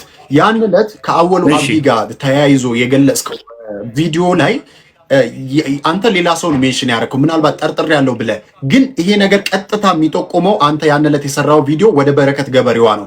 ምክንያቱም ያንን እውነታ ደግሞ በሁለተኛው ቪዲዮ አረጋግጠዋል። የኔ ትልቁ ጥያቄ ያን ዕለት በምክትል ፕሬዚዳንት በአወሉ አብዲ ስም ያንን ነገር ያደረገችው በረከት ገበሬዋ ናት አይደለችም? እሱን አረጋግጠልኝ ነው የኔ ጥያቄ። እሱ መረጋገጥ ይጠበቅበታል። የምጠረጥራት እሷን ነው የምጠረጥራት ቢኮዝ የኮምፒውተር ሰዎች አሏት። የተለያዩ ሰዎች ጋር ፎልስ ሰራ ይቻሉ። የተጠረጠረችበትም አንዱ ምክንያት ይሄ ነው። የምጠረጥራት እሷን ነው፣ ሌላ ሰው ሊሆን አይችልም እንጂ ኤግዛክት እሷ ነች የሚል መረጃ የለኝም እስካሁን ድረስ። በጥርጣሬ ደረጃ ግን የእሷ ሁለት ልጆች አሉ። እኔ ጋር የመጡ ሁለት ልጆች አሉ። እነሱ ናቸው ሊሆኑ የሚችሉት የሚል ጥርጣሬ አለኝ ናትዬ። መልካም የኔም እይታ ልክ ነበር ማለት ነው። ከዚህ አንጻር ትክክል ነው። እሺ አመሰግናለሁ። ከዚህ ጥያቄ ጨርሻለሁ። ወደ ሌላ ጨርሻለሁ ጥያቄዎችን። ይቅርታ ብዙ እንዳያስኩ ይገባኛል። አሁንታ ስለ ትዳር ህይወት ትንሽ ነገር፣ ትዳር ምን አይነት ሁኔታ ላይ ነው ያለኸው? ምክንያቱም ትዳር ትተህ ቤትህን ትተህ ለእውነታ እንደወጣ ነግረህናል እና አንድ ክላስ ውስጥ ነው የምትኖረው። ምን አይነት ሁኔታ ላይ ነህ ያለው የሚለውን አጠቃለን እንጨርሳለን። ኦልሬዲ እኮ ጫካ ገብቻለሁ እኔ አባቴ። አሁን ምንም የምፈራው ነገር የለም። በዚህ ተሰቃይቻለሁ፣ በሀገሬ ተሰቃይቻለሁ። ሀገር ለቅቄ ወጥቻለሁ። ተከትለውኝ መጥተዋል፣ ቀጥቅጠውኛል። ሆስፒታል ገብቼ ታምሜያለሁ። የሚያሳክመኝ ሰው አጥቻለሁ በሀገሬ ላይ። እንደዚህ ያደረጉት ነገር አልሰርቅም ስላልኩ ነው። የተለያዩ ብሮች መጥተውልኛል። ናትዬ አንድ ነገር ልንገርህ በዚህ አጋጣሚ ፊንቴክ ኢንቨስትመንት 20 ሚሊዮን ብር ሲስማሙብኝ ነበር። 20 ሚሊዮን ብር ነው የምልህ። ራሱ ዳንኤል ዮሐንስ ነው ይሄንን የነገረኝ ራሱ ማለት ነው። ስለዚህ አልሰርቅም ማለት ያስቀጣል። ሊሰጡኝና ነገሮችን እንዳቆም ማለት ነው። ሰዎች እኔን የሚያውቁ መስለው ከሰውየው ጋር ንግግር ሲያደርጉ ነበር። ይሄንን ከራሱ ከአፉን ያረጋገጥኩት በዚህ ንግግር ሲያደርጉ ነበር። ኢትዮጵያ ውስጥ አልሰርቅም ማለት ሰገጥ ያስብላል። ስንጀምር እንዳልኩ ነው። አልሰርቅም ማለት ፋራና አንተ ትልቁን ሀገራችን ላይ ጉዳት እያደረሱ ያሉት ሌቦች ናቸው። ሀገራችን ምንም አይነት ችግር የለባት። ብሔርተኛ የለም፣ የሃይማኖት አክራሪ የለም። ዋናው ችግር ሌባ ነው። በመንግስትም የተሰገሰጉ አሁን ደግሞ በግል እንትን ውስጥ የተሰገሰጉ ሌቦች ናቸው። እነዚህን ሌቦች በማጥፋት ሂደት ውስጥ የራሴ ትንጥዬ ድርሻ ልወጣ ነው የወጣሁት። ከቤት ተወጥቻለሁ። ትንጥዬ በጣም ትንጥዬውን ተወጥቻለሁ። ስለዚህ አልመለስም ነው የምልህ። አልመለስም ቢኮዝ የሌባ ሀገር ሌባ በሞላባት ሀገር ላይ ልጅ ወልጄ ሌባ ሀገርን አላስረክባትም። የራሴን ትንሽ ድርሻ እወጣለሁ። ትልልቆቹ ይህን ትንሽዬ ድርሻ ቢወጡ ኖሮ ዛሬ ስራ እየሰራን ባራበን፣ ዛሬ ስራ እየሰራን እነሱ በ40 ሚሊዮን ብር መኪና አስፋልት ላይ እየሄዱ እኛ ጥጋ ጥግ ውስጥ ባልሄድን የምንበላው ባላጣን ስራ እየሰራን። ስለዚህ የራሴን ድርሻ እወጣለሁ ስለ ቆርጬ ነው ከቤት የወጣሁት። ስለዚህ የመጡትን ያመጣቷል፣ የመጣውን ያመጧታል። ትልቁ ጠላቴ ሌባ ነው። ሌባ ላይ ቂም ይዣለሁ። በዚህ ቂም ነው ከቤት የወጣሁት። ስለዚህ ትንሽ የድርሻዬን ላበረከት ነው የወጣሁት። እሱን እየሰራው ነው ያለሁት ይመስለኛል። በዚህ መካከል ጥፋቶች ሊኖሩ ይችላሉ፣ የተለያዩ ነገሮች ሊኖሩ ይችላሉ። እነሱን እያስተካከልኩ ሄዳለሁ። አሁን ላይ ቲክቶክ መንደርም ሌባ ብለው የሚጠሩ ቲክቶከሮች እየተፈጠሩ ነው ያሉት። ከኔ በፊት አንድም ሰው አልነበረም። ስለዚህ እየፈጠርኩ ነው ያለሁት ማለት ነው። ትናንሽ ነገር እያበረከትኩ ነው ያለሁት ማለት ነው። ይቀጥላል። እነሱ ደግሞ ሌላ ትውልዶችን እያፈሩ ይሄዳሉ። ስለዚህ ለዛ ነው ከቤት ወጥቼ እንትን ያልኩት። ናት መልካም፣ በጣም ልቤን ስለነካኝ ነው። በዚህ አጋጣሚ ምናልባት ልጆች ካሉክ ለልጆች፣ ምክንያቱም ይሄ ነገር ታሪክ ሆኖ ሪከርድ ተደርጎ ይቀመጣል። ምክንያቱም አንተ አላማ ይዘህ ነው የወጣውና ለልጆች በዚሁ አጋጣሚ መልእክትን ብታስተላልፍ ደስ ይለኛል። እኔ ልጆቼ ምን አስቸኮለኝ ልጅ እንትን ለማለት አዳዲስ ቆንጆ ትውልዶች እየመጡ ነው ያሉት ለወደፊቱ። ስለዚህ እኔ ልጅ የሚባለው ለምሳሌ ጎዳና ላይ የሚያድር ልጅን ልጄ ነው ልትለው አችልም። አንተ ጎዳና ላይ እንዲወጣ አድርገው ማለት ነው። እነዛ ልጆች ሁሉም የኛ ልጆች ናቸው። ዛሬ ላይ ተርበው በየጎዳና ላይ ያሉ የኛ ልጆች ናቸው። የወጡበት ምክንያት የነሱ ጣፋንታ ስለሆኑ አይደለም። በአባቶቻቸው በአያቶቻቸው ስተት ምክንያት ነው ወደ ጎዳና የወጡት። ስለዚህ የነሱን ስተት ላለመድገም ሞክራለሁ። ስለዚህ የተሻሉ ነገሮች ይመጣሉ የሚል ተስፋ አለኝ። ቢኮዝ አሁን ላይ እኔ ይሄን ስራ ከጀመርኩ የነካካኋቸው ሰዎች በጠቅላላ ባይዜ እስር ቤት ናቸው ያሉት። በዚህ አጋጣሚ የምነግርህ እኔ ነኝ ባልልህም እኔ ነኝ ይሄን ያረኩት ባልልህም ኦልሬዲ ድሮውኑ አውቃቸው ነበረ። አለመናገር ፍራቻ ውስጥ ስለገባን እንጂ ሌቦቹ እነማን ናቸው የሚለውን ነገር ኦልሬዲ እናውቃቸው ነበር። ስለዚህ የሆነ እያፈራን ያለ ነው ማለት ነው። ነገ የተሻለች ከሌባ የጸዳ ሀገር ሊኖርን አይችልም። ዝቅተኛ ሌብነት የሚፈጸምባት ሀገርን ግን መመስረት እንችላለን። ያን ጊዜ ሰላማዊ ሀገር ይኖረናል፣ እንወልዳለን፣ ብዙ ልጆች ይኖረናል። እንደዛ ከደረስን ነው። ካልደረስን ግን 5 ሳንቲም የሚቆጨኝ ነገር የለም። ከመጡም ይምጡ እናትዬ፣ ከመጡ ይምጡ። እነሱ ነው መሮጥ ያለባቸው እንጂ እኔ የምፈራበት አንዳች ምክንያት የለኝም። አንዳች ምክንያት ማለት ነው። ይሄ ሀገሬ ነው፣ የኔ ሀገር ነው። ሌባ መሮጥ ነው ያለበት፣ እኔን ሲያይ መሮጥ ነው ያለበት እንጂ እኔ ልፈራው አይገባም። ጥንቃቄ ማድረግ ይጠበቅብኛል፣ ግን አልፈራው፣ በፍጹም አልፈራቸውም። ከዚህ በላይ ጉዳት ሊያደርሱብኝ አይችሉም። በዚህ እድሜ አንድ ቤት ውስጥ ብቻዬን ማሳደር ማለት ከዚህ በላይ ጉዳት የለም። እነሱ በ40 ሚሊዮን ብር መኪና እየሄዱ እኔ ከፎቅ ጀርባ ተደብቄ የሚሄድበት ምንም ምክንያት የለም። ሁላችንም ምንም ምክንያት የለም። ስለዚህ የራሴን ድርሻ በመውጣት ሂደት ውስጥ ቆርጬ ወጣው ሰው ነኝ። እቀጥላለሁ። መልካም። በነገራችን ላይ ይህንን ላይቭ ብዙ ሰዎች ይመለከቱታሉ። አሁንም እየተመለከቱት ነው። ወደፊትም ሪከርድ ተደርጎ ይመለከቱታል እና ምናልባት የመንግስት አካላት የሚሰማቸው ለሀገራቸው ፍቅር ያላቸው ባለሀብቶች፣ ተቆርቋሪዎች በእርግጠኛነት የመንግስት አካላትም ከለላ ያደርጉላል ብዬ አስባለሁ። ባለሀብቶችም ለአንተ ድጋፍ ያደርጉላል ብዬ አስባለሁ። ምክንያቱም እየሰራ ያለው ትልቅ ስራ ነው እና ከዚሁ ጋር ተያይዞ ግን አንድ ጥያቄ ሳልጠይቅ አላልፍም። መረጃዎችን በማጋለጥህ የገጠሙ ችግሮች አሉ ማለት የደረሰብህ በጣም ሰዎች ሊገሉ ምናምን የሞከሩ ሰዎች አሉ? ይሄን አይተዋል ወለስ ማናት እዚህ ጋር ካየኸኝ ይሄ ዱላ ነው። በዱላ ነው እንደዚህ ተመታሁት። ዱላ ተመትቼ ሆስፒታል ገብቻለሁ። ጳውሎስ ሆስፒታል ለረጅም ጊዜ ተኝቻለሁ። የተለያዩ ጉዳቶች ይደርሰውብኛል። ጉዳቶቹ የመጡት ግን በመፍራት ሂደት ውስጥ ነው። ፍርሃቴን ያስወገድኩለት ግን የመጡ ሰዎች የሉ። ማስፈራራቶች አሉ፣ ማስፈራራቶች ይኖራሉ። ስለዚህ ፍርሃቴን ያስወገድኩለት እኔ ከአደጋ እየዳንኩ ነው የመጣሁት። እየዳንኩ ስለመጣው ቢመጡም ዝም ብዬ እንደ ድሮ የምመታላቸው ሰው አይደለሁም። ባይዚ አሁን ላይ ይምጡና እንየው። ከመጡ እንደው ጉልበት ኖሯቸው እንደው ደፋር ሆኖ ይምጡና እንየው።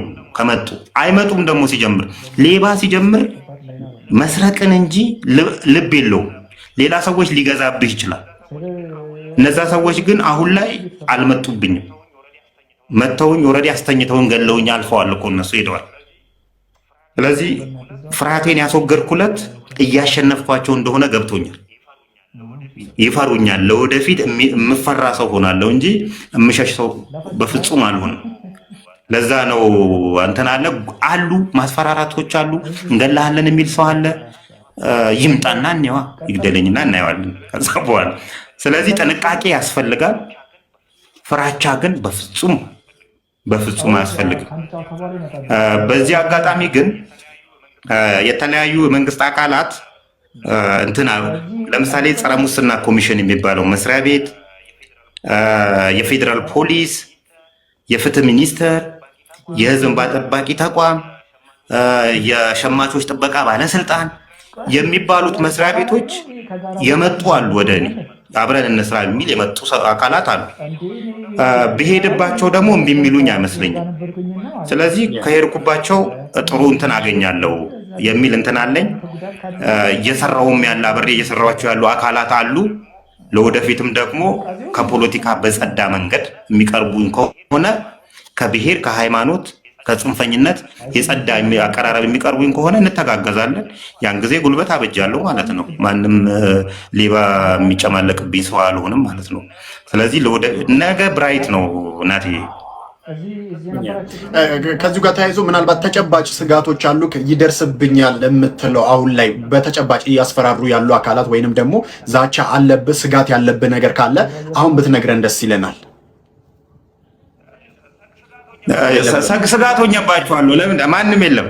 ማንም ስጋት ነው የሆንኩባቸው። እነሱ ይንገሩ፣ እነሱ ቢነግሩ ጥሩ ነው። እኔ እስካሁን ስጋት ነው የሆንኩባቸው እንጂ ስጋት የሆነብኝ ሰው የለም። ኦልሬዲ ገብተዋል። ስጋት የነበረብኝ ሰዎች እስር ቤት ነው ያሉት እና ሜቢ ሄጄ ከጠየቅኳቸው አንድ ቀን ሄጄ ጠይቃቸዋለሁ። ስጋቶቼ በጠቅላላ እስር ቤት ናቸው ያሉት። ስለዚህ ስጋት የለብኝም። ትንሽ ሰዎች ትንሽ ከአቅም በታች ናቸው እነሱም። ስለዚህ አሁን ላይ የለብኝም። መልካም። በእኔ በኩል ያሉ ጥያቄዎችን ጨርሻለሁ።